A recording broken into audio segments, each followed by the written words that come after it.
Opposition activists in Syria claim the regime has launched a series of chemical attacks against rebel-held areas outside Damascus and say hundreds of people have shown signs of exposure.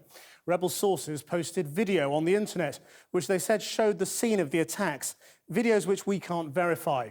A United Nations team is already heading for the country to investigate earlier allegations of chemical attacks. But months after the US and Britain said they believed President Assad was using chemical weapons on his own people, are there now no red lines in Syria left to cross? There are distressing images in Kylie Morris's report, which begins with the voice of a young man speaking into camera on a rooftop near Damascus. وصول غازات الكيماوي إلى المدينة ووجود الأشخاص على الأسطح والنساء أيضا من أجل الاحتماء وأخذ طرق الوقاية من هذا القصف ولا يمر بهذه الشوارع سوى بعض سيارات الإسعاف.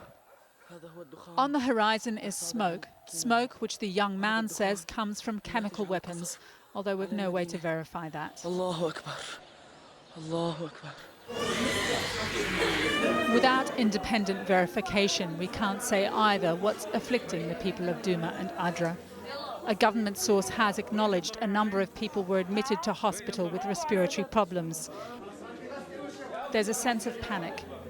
People appear agitated. They hold cloths to their mouths.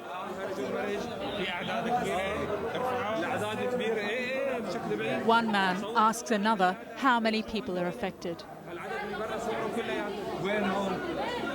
By the door, someone stands guard, wearing a gas mask.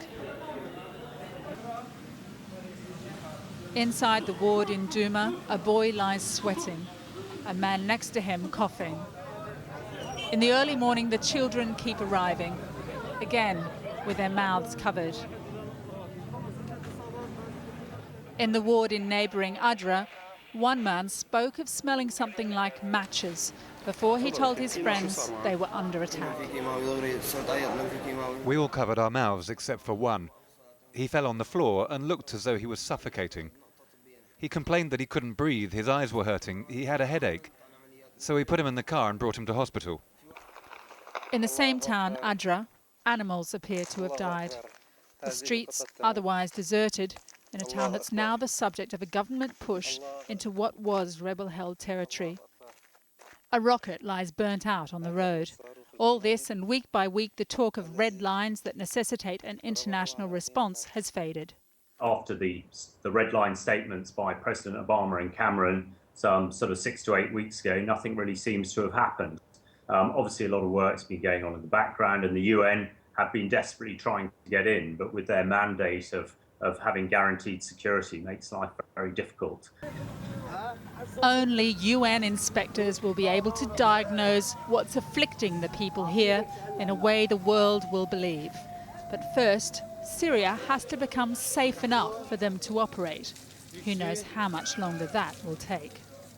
Kylie Morris reporting. Well, with me now is Donatella Rivera, a senior investigator for Amnesty International, who's made numerous trips in and out of Syria since the conflict began, the last time a fortnight ago. And what do you believe is going on there? What do you believe these images could be? Well, these images for now tell us very little, other than we see people and animal in distress, but we can by no means draw a conclusion as to what was used. There have been several allegations before of chemical weapons attacks, and we've seen no concrete evidence emerge from that. This quite clearly underscores the importance of UN weapon inspectors being able to get into Syria and to do their job unhindered, both in the areas controlled by the government, but also in the areas controlled by the opposition forces. Why has that taken so long? I mean, it's been months since America first said we believe chemical weapons are being used. Well, first of all, there was the rather irresponsible statements made exactly a year ago in August by some of the world leaders saying that if President Assad's government were to use chemical weapons, that would be crossing a red line, and to say that at a time when thousands of civilians were being bombed out of their homes and pounded mercilessly was sort of giving a signal that what was happening was not serious enough. Now, since we've seen attacks that have been alleged alleged to have contained some sort of chemical agent, and chemical agents are not necessarily the same things as chemical weapons. We've seen the usual problems of government, of the Syrian government, not allowing the investigators to get onto the ground. Just explain that phrase you use when you say chemical agents, not necessarily the same as chemical weapons. What do you mean by that? Well, there are chemical agents that can be used in attacks. They can be tear gas, they can be pesticides, they can be sort of riot controls that can, in cases, even kill. I mean, tear gas can kill in certain cases, but these are not necessarily chemical weapons under the terms of the Chemical Weapon Convention. So it's very important to make that difference. So that's what you could be seeing. When people are holding their faces and we're not seeing bodies, it could be tear gas or anything like that, which is not illegal. Well, I mean, obviously, if chemical agents are used deliberately as a weapon against civilians not involved in the conflict, that would certainly be a violation of international law. But from these videos, we really know very little. That's why it's very important that government forces and the government of Syria allows unhindered access to inspectors, to human rights investigators, not just on chemical attacks, but on the other attacks that have killed tens of thousands of civilians. And it's also important for opposition forces because many of these attacks have taken places in areas that are controlled by the opposition. We do seem to have got ourselves into this situation, as you point out, where the use of a chemical weapon, which may kill a relatively small number of people in one incident, is regarded as more serious by the international community than vast numbers of people being killed conventionally.